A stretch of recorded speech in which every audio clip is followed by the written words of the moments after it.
This video, which has never been published before, was recorded in Zürich, Switzerland in 1986. In the video, Grady Gray interviews Arny about his development of process-oriented psychology, or process work. It is possibly the earliest video-recorded interview with Arny about his ideas describing this new form of psychology. The viewer will sense how Arny's previous studies in science influenced his empirical approach to all forms of human experience. This attitude made it possible for him to dive beneath known psychological concepts and develop fundamental ideas related to nature, that is, to what is actually happening. He also discusses some of his philosophy and attitudes towards working with people in all states of consciousness, as well as his thoughts about training in psychology and psychology's future. Some of the ideas and details he discusses in the video have changed somewhat over the years, yet the essence has remained the same. Arny himself got a little shy when he watched the video recently in 2021 because he felt he was too intense, and today he would be more related to Grady. He's changed so much since the video was recorded in 1986. But I didn't agree. I felt it was an inspired interview. To me, it captured Arny's vivacious spirit just in the beginning, when he was researching, formulating, and developing the very basis of process work, and just prior to his development of world work. So, he then encouraged me to share the video and go forward. Arny especially thanks Grady for this very stimulating and creative interview. Many thanks also to Grady's wife, Dana Mars, for sending the original video files to us. You can also find my written transcription of this interview on our website at the following link.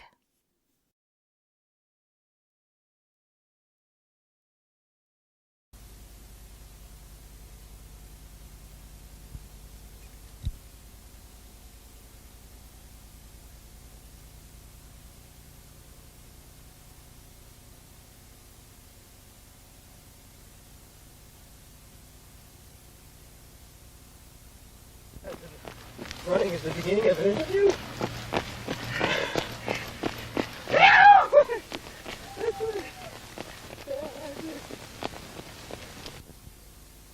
I would like to know more about your psychology, process-oriented psychology. How did you create it? What are some of the origins behind process psychology? Well, I noticed that when you say that I created it, that I have I get shy. Yeah. I feel like I was I'm part of many people who have been creating this. I think that every psychology which has worked and which works for people follows process in some small way. And I've learned a lot from these other people. What you feel would be the most important aspects of your psychology that you would communicate to the other psychologies?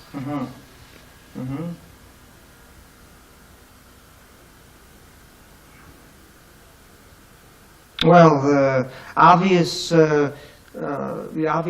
thing that I would like to communicate is that it's important to follow the individual.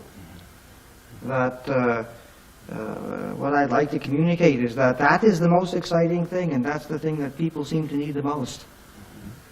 I'm also interested in what you, in pinning you down on some terms and terminology that you use. For example, just even the word process. How do you? I mean, Jung talked about the individuation process, and Pearl's talked about the awareness process. How do you use the term process? Well, the word, when I say process, I mean right now, for example, following your process and mine. And I noticed that your voice is a little bit shy or hesitant. And I need to know, before we even go further, what it is that your voice is doing. Could you tell me that? Now I'm stopped, and I'm also aware of my voice. How does it sound? It sounds, let's see. Yeah? It sounds a little low. Yes? Yeah. Maybe a little monotone. Yes? Yeah. Like how? Like I'm conducting an interview. Yes. Yeah. Yes. Yeah. Like you're conducting an interview. Yeah, like I'm conducting an interview. Yeah. Rather than a talk. Yeah. Yeah. What would be the difference? The difference would be I might weave the questions that I have more into our conversation. Yeah. That sounds good to me. Yeah. That would be following more the process of what's happening between us. Yeah. It would be easier for me to answer, I think. So you asked me now before what I meant by process. Yes. For me, process, there's a lot of people talking about process today. And there's very, in process-oriented psychology, there's a very specific use of the term process. I mean, when I say process, I mean the evolution of signals. That's my definition of the term process. And there's a lot to that. Because signals don't just come out of the clear blue sky, they are perceived in terms of certain channels. Yes. Like, for example, I'm seeing you. You're doing things which are visual. You yourself see things. So those are, you're seeing me. You're hearing your own voice. You're probably capable of feeling your body. I know you are. You're also able to move. There are things which happen in the world around you. Yeah? And various, you hear things, so those are various channels in which signals come. The signal, your voice signal, for example, comes first as a monotone to you. You're conducting, you hear it. Right. And so the process that you have to begin with is hearing your voice, and your voice making these signals. Then by hearing it, certain things happen inside of you, and you have like a feedback loop starts to happen. In other words, you hear yourself talking, and through that hearing, the talk itself is changed. So something that changes the process that's been happening.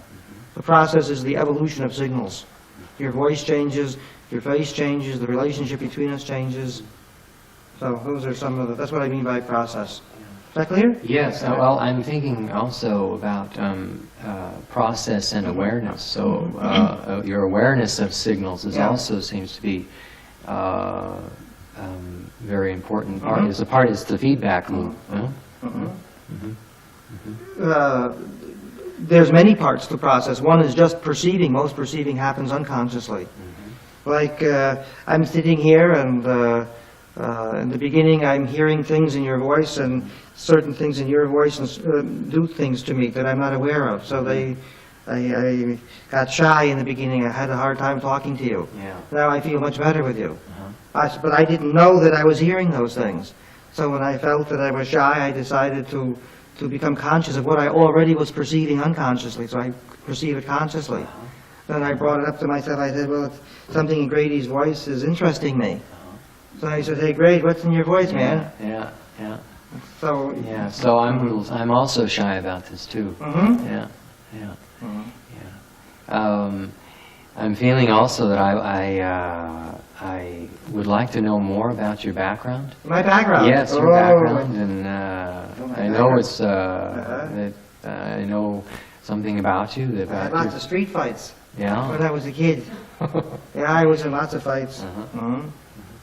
Yeah, I'm sorry. Well, I'm yes, street fights and fell in love when I was 17. And what part of my background? Psychology. Yeah. And I came to Zürich in 1960, 61, as an exchange student. Yes. From the States. I was a student of physics. and I was interested in theoretical physics. And I was studying statistical quantum mechanics and the theory of irreversible processes. I smile when I tell you that, because it's like, it's still part of what I'm doing. It just sounds complicated. Yeah. How is that? How is it part of what you're doing right now in turn? Well, the whole business of observing, of observation, and of taking close account of what people are doing. The science of scientific aspect of human behavior makes relationship much better, more fun. That's how it's part of it. So, I mean, you moved from physics, which is a hard science, and then moved that to psychology. So what was the... what happened is I came over here and I started working with von Franz, and one of the first dreams I had was that Jung said to me, well, in this dream you have to find the relationship between psychology and physics. How old were you at that time? I was 21. 21. So I didn't know what to do with my life, you know? Yeah. But I started doing it. So I got into analysis, and I started studying psychology, and physics got boring after a while. You were still studying physics at the same time you were interested in psychology? Yeah, I was becoming a physicist. And but I ran out of time with it. It got boring, and it didn't have enough to do with people. And the ways of approaching things were too standard for me. So I decided to study psychology. I went to the Jung Institute in Zürich, and I went through the institute and got a diploma there and started my practice. Should I keep going? Yeah, sure. I started my practice, and then I got bored again. And that sounds pretty normal. Huh? I got bored, Grady. I just couldn't sit all the time and talk. It was dreadful for me. And it's right for some people, but for me, I just couldn't do it. So I wanted to get up and do more things, and I had to go on with my studies some more. And that's how I got here. I made a big jump. Yeah. You studied at the Jung Institute, and then you went and had a practice for a while. Yeah. And then you got bored in the streets. I got sick, and I got bored, and I got into... I had body problems, and I didn't know how to deal with them. And I thought to myself, I have to study some more. So I started studying body stuff, and I studied everything that I could find. And then there was also something missing there. I've always had this process of trying to search for things. And what was missing for me was that everybody that I had been reading about looks at the body as if there's something wrong with it. You get sick, and that's not right. You know what I mean? Yeah, well, I was thinking this is like a Jungian idea, isn't it? That, Jung's idea was that that what's happening to the person is not a bad thing. It's not necessarily pathological, that it's meaningful. And bodywork, the same thing was present, at least in the early 1970s, as far as my knowledge was concerned. Somebody would have a problem with their body, and it would be considered as a disease, as a general rule, instead of something trying to happen, you know. How did you begin this then, this investigation? But you made a philosophical leap then, in a sense, in terms of body processes, to look at them as something that's meaningful, that's happening. Yeah. And then how did you begin to investigate that more? Whenever I've had a crisis in my life, I've always gone back to physics. Yes, okay. So what did you go back to that was... So I went back to studying things empirically. Yeah. And I went, and then I took my pencil and paper and like that, and I went and I started working with dying patients. And I started writing down exactly the kinds of things that happened to them. And I made discoveries through doing that. What kind of discoveries? Well, one of the things I came across right away was that I noticed that if somebody had a tumor inside of him, and you amplified what was happening with that tumor, you know, then all of a sudden the tumor would begin to explode or would do something, and if you looked into the person's dreams, they'd have also similar explosions. I wrote all that down like a very good student of science. I didn't tell anybody. I was shy. I couldn't tell anybody that if you go into those things in detail, nobody. I thought I was crazy. How was that? I thought, how is this possible? You go inside the body and you amplify things instead of trying to get rid of them. You make them a little bit worse and they start mirroring dreams. It's very funny. You work with somebody's body and take, for example, somebody who has a bad earache. Okay? You work with his earache. He says, I have a lot of pain in my ear. And you start to press over here and underneath the ear in the back. And you start to amplify that, and he says, ooh, that really hurts. And you say, well, what's it like, that hurt? And he says, well, it just hurts. And you say, well, what's it like? And you continue to amplify that. And then he says, well, you know, it's like, and then after a few minutes he says, it's like an incredible drum pounding. And then I said, it's like a drum pounding. He said, oh, but this is just what I dreamt last week. Somebody was pounding a drum. And I said, and what was he pounding the drum about? He said, I'm pounding the drum, or the drum was being pounded in the dream. It was announcing the beginning of a new era. And I said, a new era is going to begin. The guy bursts out crying, and he says, it's true, and I want to do something new with my life, etc., etc. People do that because they have dreams, and then they have things that start to mirror dreams. It's like an automatic connection. The same thing happens in different channels. He's having something proprioceptive. You go ahead and you amplify that, and then, suddenly, oh, well, this reminds me of a visualization I've had. Or people have visualizations at exactly that moment. So you utilize some of the principles from information theory and physics about signals, Yes. and talk about the different channels that information comes in, Yes. and work with what's in front of you, That's right. and somehow that connects with dream or unconscious processes. Yes. The connection is a process itself. People have insights automatically. You needn't help them. There are several principles behind this kind of work. One of them is the thing that I learned from Jung. It's a teleological concept, the final philosophical idea that you believe in what's happening, and you believe in the unconscious, and you try to follow it, and you discover in time that it's meaningful. That's one concept, right? Then there's another concept, the idea of information theory, and the process concept. And then you go ahead and work with that, and you follow the signals and watch how process changes, channels change. For example, this guy is first having a proprioception, feeling something in his ear, and then, oh, it changes and he's seeing something suddenly. The same information is being visualized, it was being felt before. Channels change when you get to the edge in what you can experience. For example, that pain got so much that he could hardly experience it anymore. He could have perhaps experienced it more, but he felt he couldn't. So then your process has a sort of a wisdom about it, and it makes a switch like that and says, well, this isn't going to be useful going any further like that. You're not going to get any more information. This is as much information as I'm going to give you now. It hurts a lot, and it feels like a drum. The next step is then to see the drum. And I think some of those channel changes happen to make the person whole. To perceive things in one channel is to be a one-sided person. You need to see and learn how to feel things and be able to represent and express things in many ways. I'm thinking about there's somehow that you said there's a wisdom about the process behind, and it's like there's a master or some kind of a master awareness behind this that somehow is. I'm not sure if you've any ideas about this. Jung called it the self.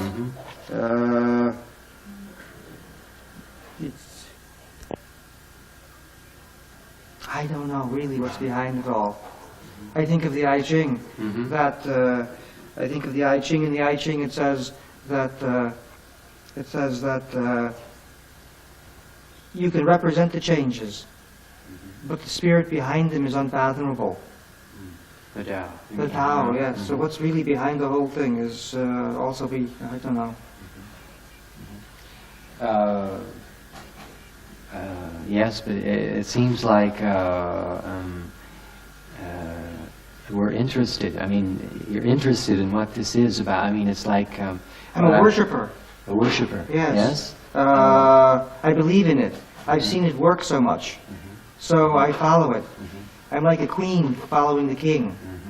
And I know that it seems to be right because people grow and they become alive when you follow it. But what is really behind it, It's you also. I'm thinking about the terms that you use in process psychology. You talk about primary and secondary process, and I'm wondering if that's similar to Jung's concepts of conscious and unconscious, and also I'm wondering about is the secondary process this thread of the Tao behind, or is that can you?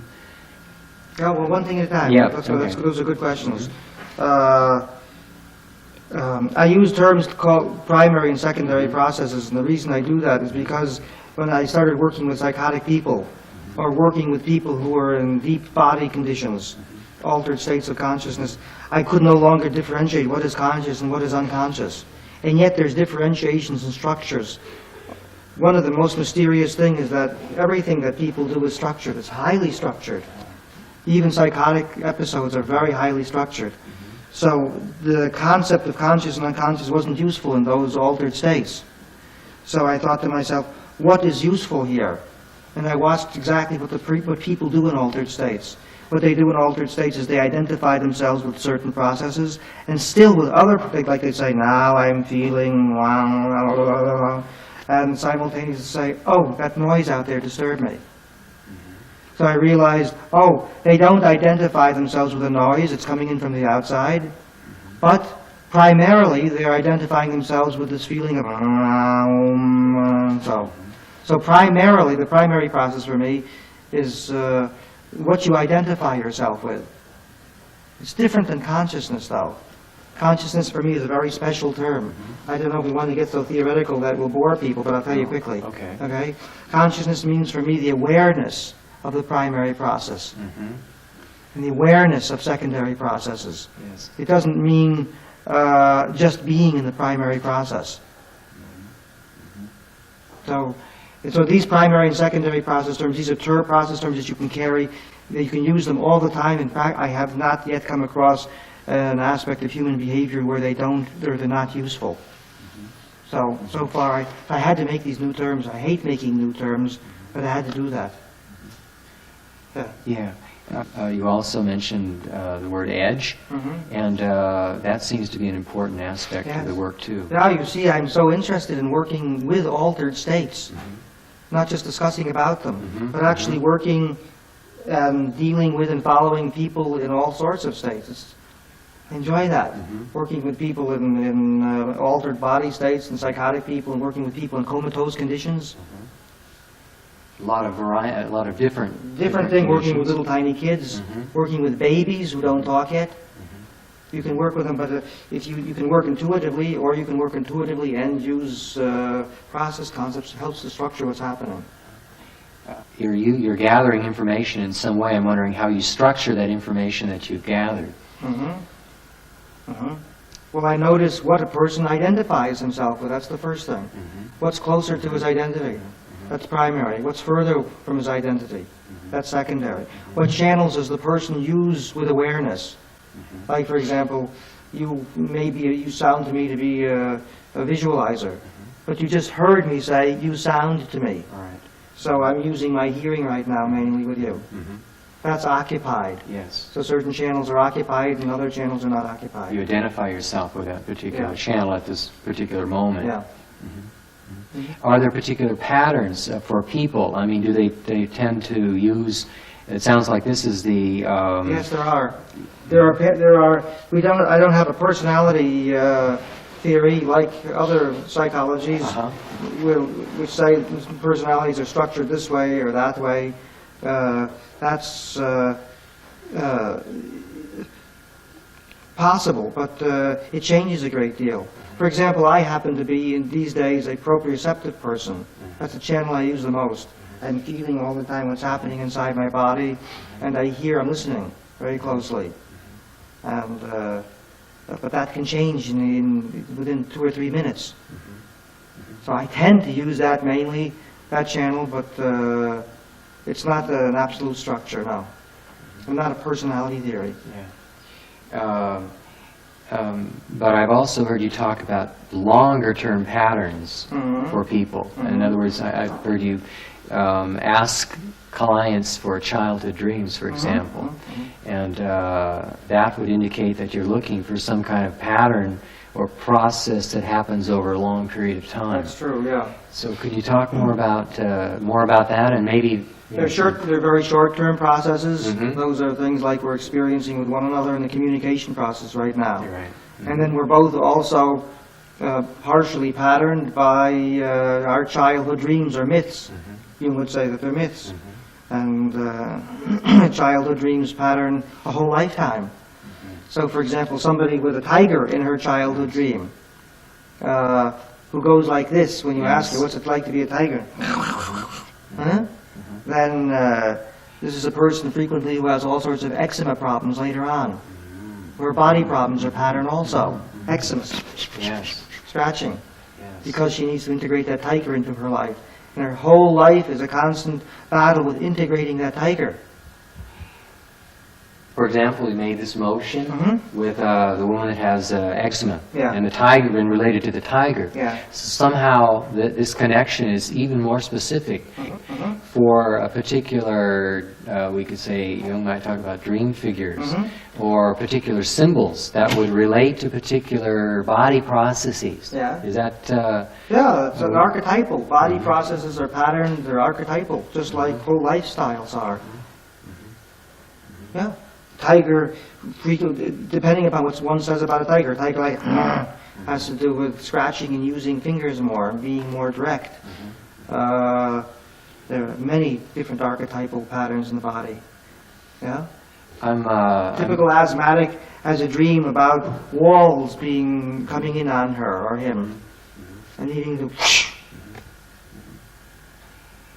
So the myth of the tiger in the background is like also somehow I'm thinking about the causality and teleological aspects of the symbol, and wondering which comes first. Does she get eczema because she dreamt of that? Yes. Is that a causal connection? No, because she could have gotten many other things too. In other words, if she has she can also have, I'm thinking of somebody who I work with who has a tiger in her childhood dream. So if it was causal, then you could say people with tigers in their childhood dreams afterwards have eczema later on. That's not the case. She has a throat cancer. And I asked her about what her throat cancer is like. This is a woman who came to me some months ago, and she with a throat cancer. And I said, "What's your throat cancer like?" She didn't know. I said, "Well, tell me what it's like." And she said, "Well," and I said, "What?" She said, and I said, and she said, "Oh," and I said, "What's that sound like?" She said, "Well, strange," she said. "This to me sounds like a tiger." So I said, "Well, let's play tigers together." She went to me, and I said, "Rah," to you. And she came back and forth many times, and she was like roaring about different things in her life. And I asked her what she dreamed in her childhood dream. This is a woman who dreamed about a tiger. Yeah. I'm just thinking this tiger is in her in a different channel. That's right. A different channel. Channel, than the other. different body part too. Yes. Yeah. I'd like to ask you some questions about how you begin psychotherapy or process analysis. And do you have any particular goals in mind when somebody comes to you, or particular things to yes, I have. consideration? Oh, yes, I have lots of goals, but people rarely follow them. Your goals. That's the trouble. Uh-huh. I noticed I would like to do things, and this was already an astounding thing years ago. I would want to talk to people about their dreams, and some people want to talk about their dreams, and other people didn't want to do it. And that was a big problem for me. Yeah? Yeah, this I think is a very... I had to like open my eyes and ears. Most people don't have the goals that I do. Like, one of my major goals is following people's process, and I like it when people become more aware. I just have a weakness in that area. I'm in love with consciousness. It's my myth. But not everybody shares it. Like, I work with somebody who's just committed suicide, tried to commit suicide, and she just jumped in the water, and she comes out and she says, "Wow," she says, "you know, all I want to do is die." She doesn't have the same goals as I do. She wants to die, and I'm interested in her coming to awareness. So I have to change. One of us has to change. I'm calling her psychotic, but if I don't change, she's got like a really serious depression. If I don't change, I don't have a feedback loop. I'm like also in another world. So I decided to start changing myself and trying to adapt what I'm doing to follow the other person's process. So most of my goals, Grady, I have to tell you the truth, most of the goals really are following the other person's process, and sometimes I'm not able to do it. Then I can't do it. Yeah? I'm interested in that. What happens when you can't follow? I tell somebody has, like I deal with murderers also from the social service, with really wild people. Guy says, "I just like to kill. What's wrong with you? Don't you ever have the need to kill?" I said, "Yeah, you know, I don't like my neighbor. I like to give him a punch, but I don't want to kill him." This guy says, "I want to kill." And I say, "Well, we're sharing different opinions and have different belief systems, and I'm not going to follow that with you." And then we get into a relationship process. It's no longer just his, but it's he and me together. And he says to me, "But you have to follow me. You have to agree with everything that I said." I said, "I won't." He says, "I'm going to kill you." I said, "No, we have like problems." Yes. And what happens? Well, I'm still here, thank God. Yes. And but the goals aren't matching, and we have to have a fight. The guy had to learn how to fight verbally. I told him if he starts to get off his chair, that I'm leaving the room the fastest route possible. So he has to do it all verbally. It's a relationship process. And he started to do that, and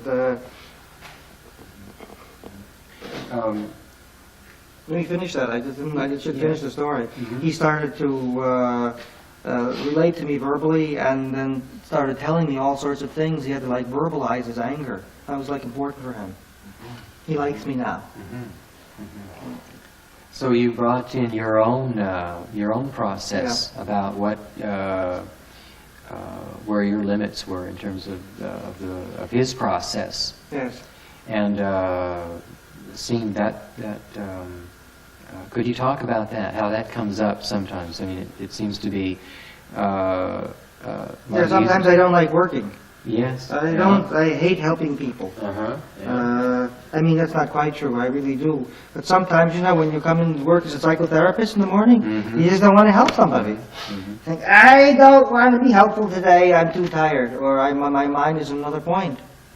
Then that's also important to bring in. You bring that in you say to the person, "I'm having trouble being with you this morning," and that starts a relationship process going. The person says, "Well, don't you like me?" And then I feel suddenly like I'm there.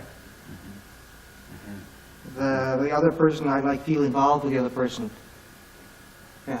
If somebody were to come and look, for example, and at your therapy, or process analysis, that they might see a lot of different things going on. You mentioned body work, you mentioned dream work, you're talking about relationship work. Yes. How do you know when to do particular interventions in your work? Many different things can happen, but only one thing remains the same, and that is following as exactly as possible what's going on.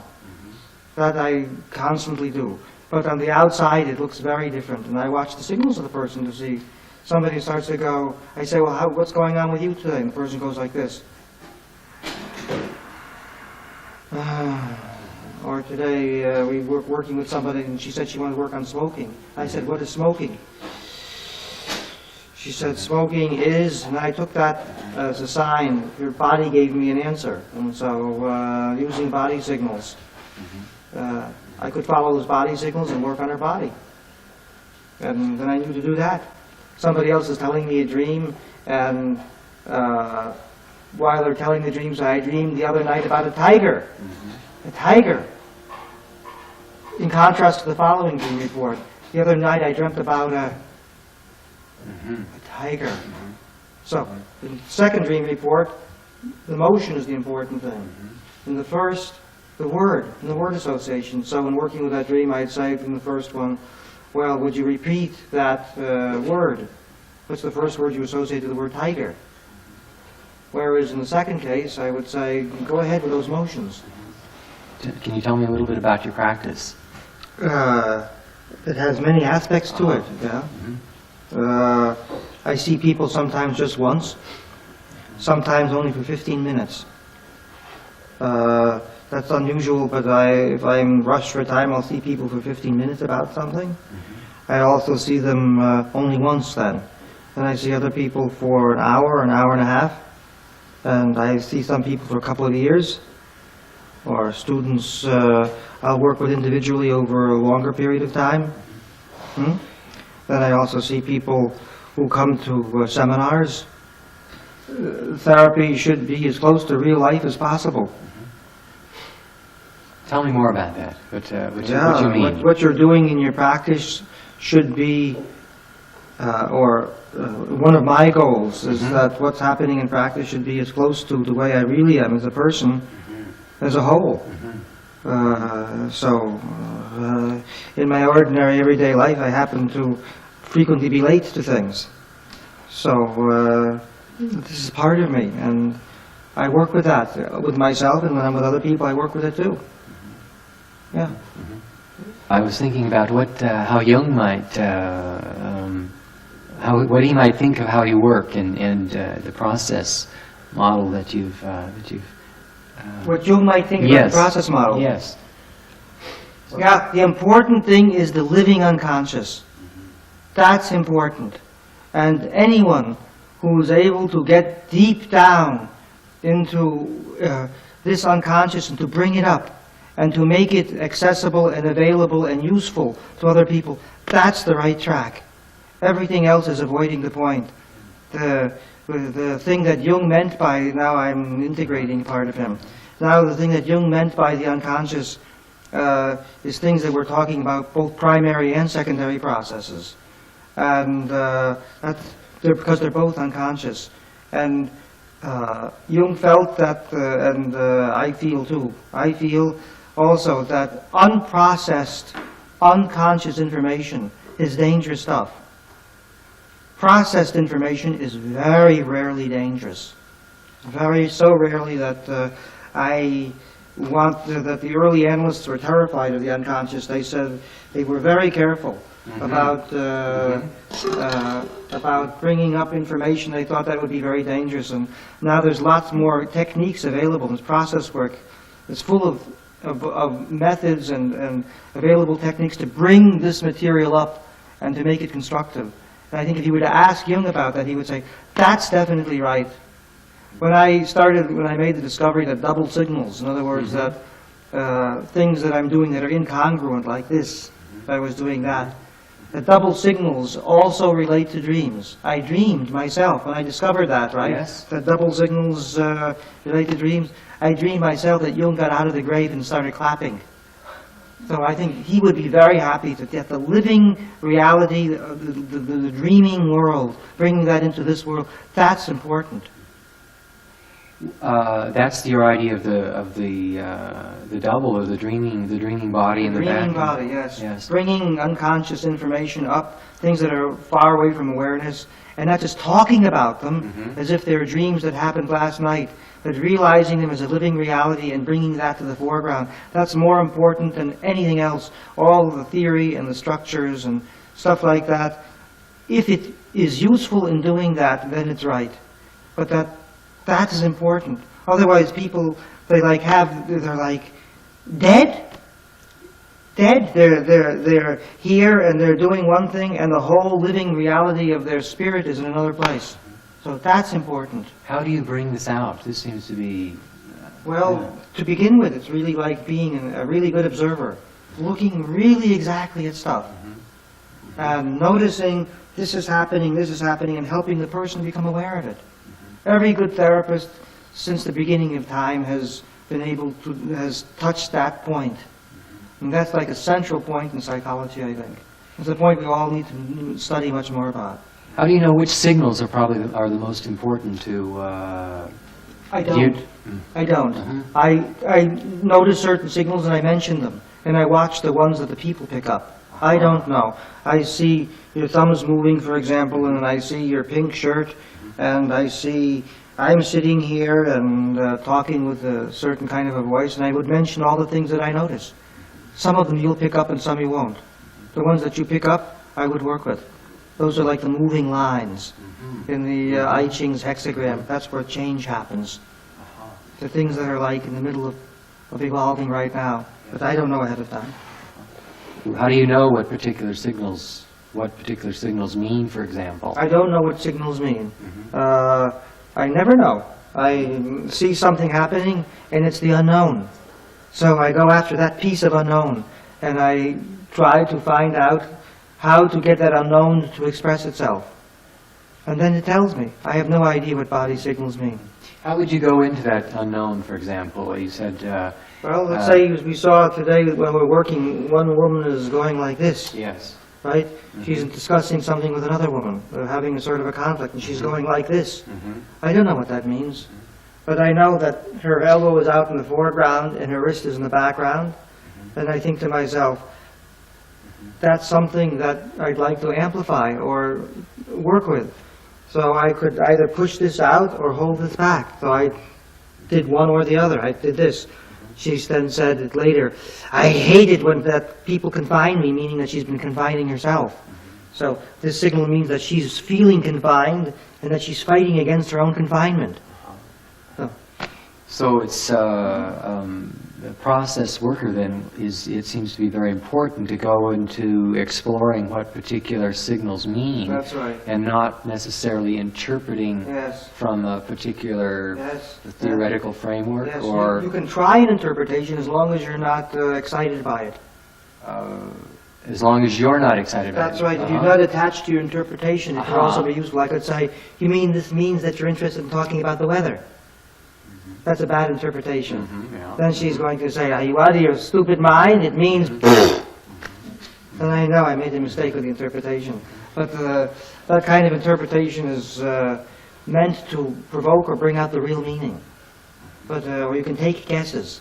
But if you tell people that you think you know what they're doing means, that's a dangerous business. If they're not strong enough, they'll believe you, to begin with at least. And you'd rather interrupt what's happening.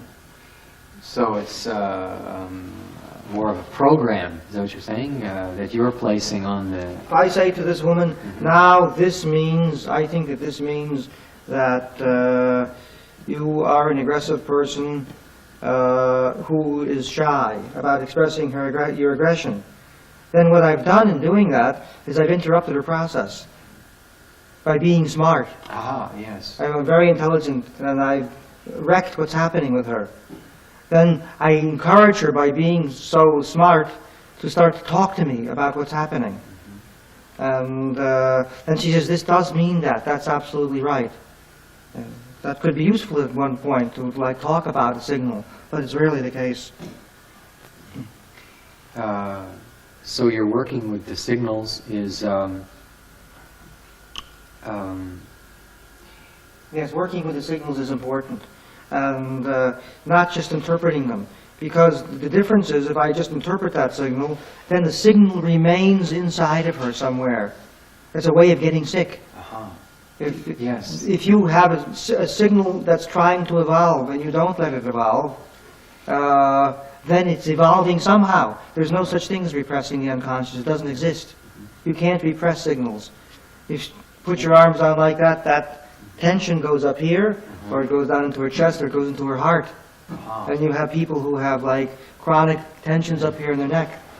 So that's why in process work the concept of evolving those signals is so important. I'm interested in your conception of disease, or Disease is information that has somatized itself, like Rumpelstiltskin falling into the ground at the end. He doesn't die, he stays in the earth, in the body. Take an example, for example, of a woman who has a cramp down here. Okay? Yes. She's got cramping down here. We saw also an example of that today. And she's got information down here of some sort, right? During her work, her hands come like this. And when there was that's a double signal. This is somebody who has to stand like this quite a lot. So we worked on that double signal. What does that signal mean? And through working with it, came out and, well, I'm pretty tough, remember? So lots of straightforward shooting. And just being direct and communicative, right? That comes out. But this whole area with her, right also here, this area is cramped. And so she has an edge, or she has like a shyness or a resistance against expressing herself in a direct way. She would prefer to be more adapted, like everybody else. So that information then doesn't get a chance to express itself, it doesn't evolve, and it goes somatic, so to speak, into the earth, and expresses itself in there. I've worked with her also at an earlier date about the cramp she has in her colon. Turns out to be something like this. So I'm interested in the medical model and how they might also deal with this particular area. For example, in this particular case, let's say it begins to harden and turn into some kind of a mass or something, or a tumor, and then rather than, so they would do something else. Well, this is a good example. This is a person who has just been to a gynecologist, and her gynecologist said that she felt some hardening up there and thought it could be cancerous. And went into further examinations and turned out it wasn't the case. Had it been cancerous, the medical model would then try to remove that right away. That could also be very useful. But it still doesn't process the information that's down there. And the chances of that information becoming less tractable are then greater. Less tractable meaning that the information becomes even more distant from awareness. But the medical model needs also to be treated with importance. It's at a certain point it can be important to take something out. Yeah. I would like to ask another general question about your therapy, and I'm wondering what you feel like are the most important tools or techniques in process work.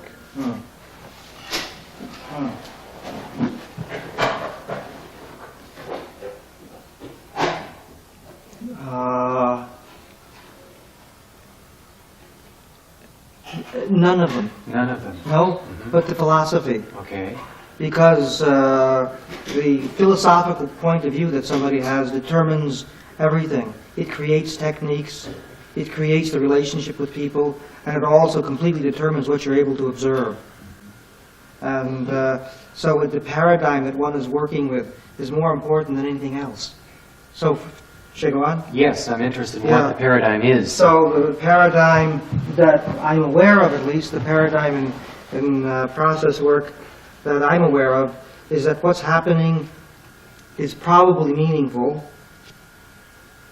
and that experience shows that through bringing that information out, the person is wholer, they're more complete, and they're more together, and their body symptoms have a tendency to disappear, at least in the moment that they're able to bring information out. So that's a paradigm, right?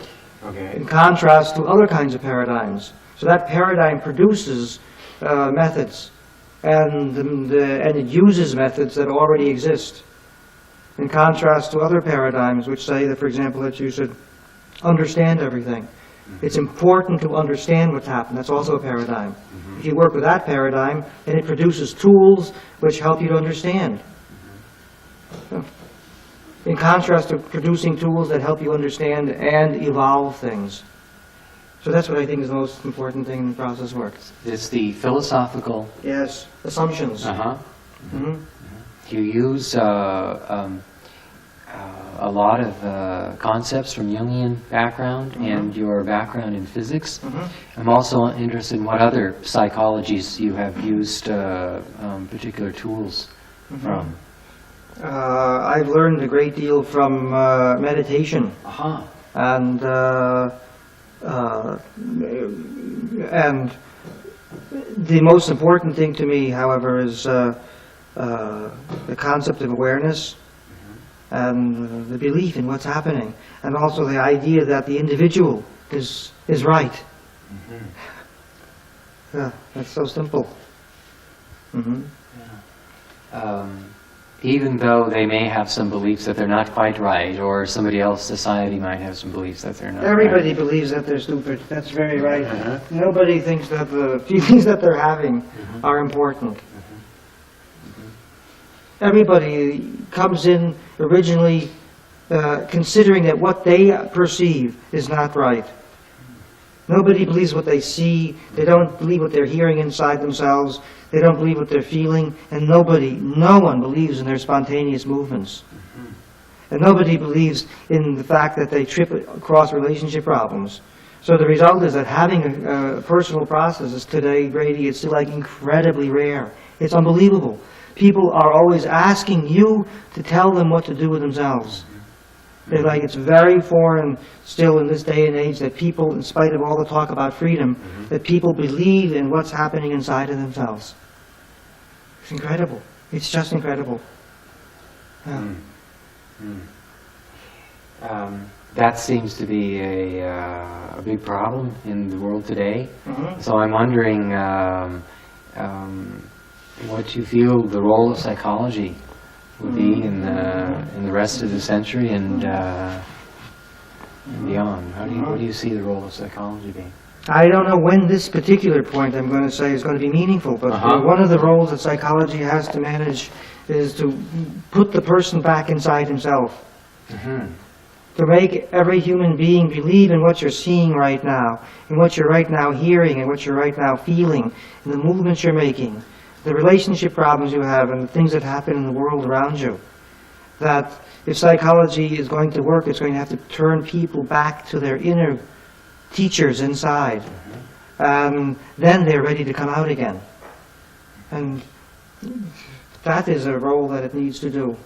What do you think is the most important thing in the education of a process-oriented psychologist? The most important thing is to be aware of your assumptions.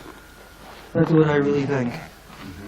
Not the learning of techniques, but to be aware of the assumptions that you have in your feelings about people. That's what I think is important in training. And then to have a very broad training. And to have personal analysis, to learn how you behave in relationships, to have video work about how you deal with people,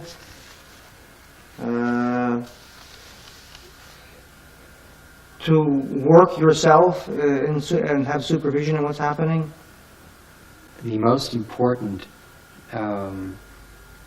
thing you seem to be saying is about the sense of meaning and following what's right there in front of you. And it seems very simple. And I think it is. I think it's the most ancient idea that exists. Yeah. Follow the Tao. The problem is in the past that we haven't known how. The philosophy is right, but there is the relationship between philosophy and science. Yes. Following the Tao is a wonderful idea. You can, every good psychologist today says they're trying to follow a process or follow the unconscious or something like that. But then they have to find out what process. If they haven't defined it exactly, then they don't. Then they're just following what the programs they have in their head. Yeah. I think there seems to be an intense desire with psychologists themselves to somehow unify. How do you think that might be done? What do you think could happen to have that? Well, psychology is in a pre-scientific phase, I think. I don't think it has to become a science, but it has characteristics of a pre-science. Thousands of things happening, hundreds of psychologies. People and the psychologists, the worst thing is psychologists hate to talk to one another. They don't learn enough from one another. And so that means to me that the first step in the process is that they need to be more fragmented. That fragmentation is important. That there's all sorts of very powerful individual therapies being developed in specific channels. So the dream workers are doing lots of work in the dream world, and the body workers are finding very specific techniques out on how to move the body about. And the dancers are beginning to find new methods about working in dance. But at a certain point, all of these channels begin to overlap, and I think the next step in psychology is going to be not just wanting to come together, but finding a neutral language and a neutral paradigm that is neither psychic nor physical, nor movement-oriented, nor dream-oriented. It's neither personal nor family-oriented. Some sort of process concept is going to happen as a unifying concept in psychology. Something that has a process orientation and that I think also is related to information theory is going to be very useful. That's what I see happening. Something similar to what that you've developed. Yes. Well, I think that I must be one person making an attempt to unify psychologies. And in other places, there's other people who are trying to develop powerful things too as well. Yes? It seems so difficult to try and bring these together. And I'm thinking about learning as a process therapist in bringing, somehow making this mishmash of particular paradigms and making some sense out of it. It must have been confusing for you in the beginning when you brought different things together. Well, I read all the different things and I got confused and just didn't. I put them aside. And then I decided to start with the individual and follow that person exactly. And then I found that if you follow an individual exactly, that individual process brings the different psychologies together. In any one given process, you might do family work or body work or dream work. You know. Yeah. I'm wondering if there are any questions that you might ask yourself right now if you were over here, and that you'd like to know from yourself.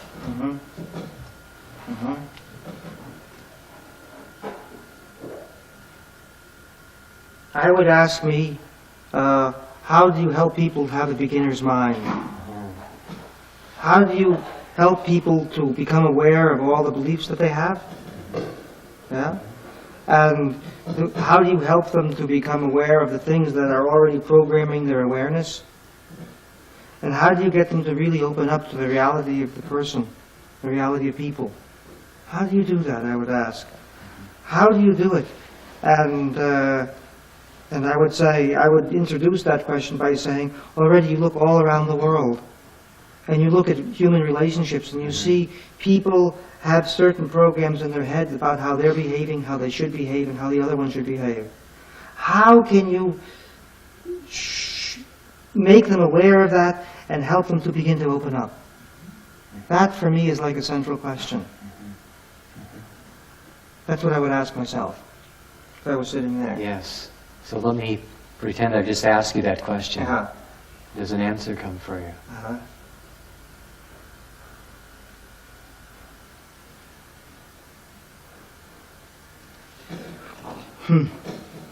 That's a hard question. Wow, that's tough. I notice I don't have an immediate answer. So that means something to me. Not having an immediate answer means that the question is important. And that I want to ask everybody that question. And they should ask themselves the question. And I want to tell them my experiences with it, but I don't have an answer to it. What are your experiences? My experiences with that question are that the people who are most open are the ones, so it doesn't have to do with age. It has to do with a certain youthfulness. And an openness and willingness to find out more about life. And a lot of people aren't. They have studied something, and especially therapists, it's strange to say. They've already studied what they've studied, and they stop studying. They have diplomitis. They've got their diploma, and their studying has stopped. And so they also don't encourage the researchfulness in their clients. They also don't bring that into what they're doing. They don't say, let's see and find out what is happening today. So I can only state the state of the, I can only talk about the state of the situation right now, but I can't, I don't have a recipe for it.